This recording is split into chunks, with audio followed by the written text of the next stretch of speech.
কয়েকদিন ধরে রাজধানী ঢাকার আকাশ যেন রোদ বৃষ্টির লুকোচুরি খেলছে। কখনো ঝলমলে রোদ, আবার হঠাৎ করে কালো মেঘে ঢেকে নামছে ঝুম বৃষ্টি। এর সঙ্গে বজ্রপাত আর দমকা হাওয়ায় অনেকের দৈনন্দিন চলাচলও ব্যাহত হচ্ছে। অফিস, ব্যবসা বা জরুরি কাজে নিয়মিত বাইরে বের হওয়া মানুষদের জন্য আবহাওয়ার এই বদলে যাওয়া রূপ এখন বাড়তি ভাবনার কারণ হয়ে দাঁড়িয়েছে। এমন পরিস্থিতিতে নতুন করে আরও কয়েকদিন বৃষ্টির আভাস দিল আবহাওয়া অধিদপ্তর। আবহাওয়া অফিস জানিয়েছে, রাজধানী ঢাকা সহ দেশের বিভিন্ন অঞ্চলে আগামী টানা 5 দিন বজ্রসহ বৃষ্টির সম্ভাবনা রয়েছে।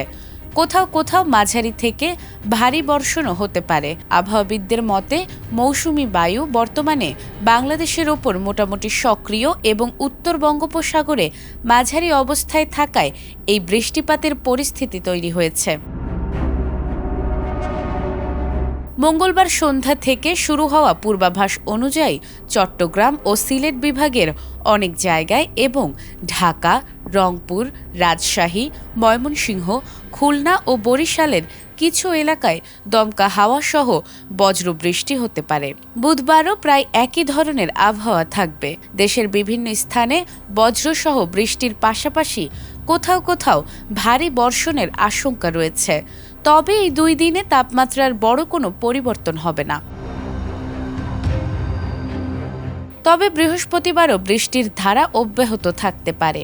বিশেষ করে ময়মনসিংহ, চট্টগ্রাম ও সিলেট বিভাগে বৃষ্টির প্রবণতা বেশি থাকবে। এদিন দিনের তাপমাত্রা সামান্য বাড়লেও রাতের তাপমাত্রা প্রায় অপরিবর্তিত থাকবে।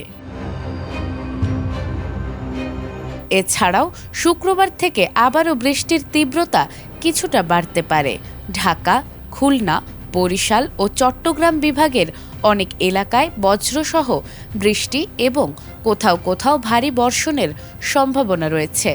সপ্তাহের শেষ দিন শনিবারও রংপুর ছাড়া দেশের প্রায় সব বিভাগেই বৃষ্টির দাপট থাকতে পারে। তাই আগামী কয়েকদিন প্রয়োজন ছাড়া বাইরে না যাওয়া, ছাতা বা রেইনকোট সঙ্গে রাখা এবং বজ্রপাতের সময় নিরাপদ স্থানে আশ্রয় নেয়ার পরামর্শ দিয়েছেন আবহাওয়াবিদরা। নাজমুন নাহার জান্নাত, এটিএন বাংলা।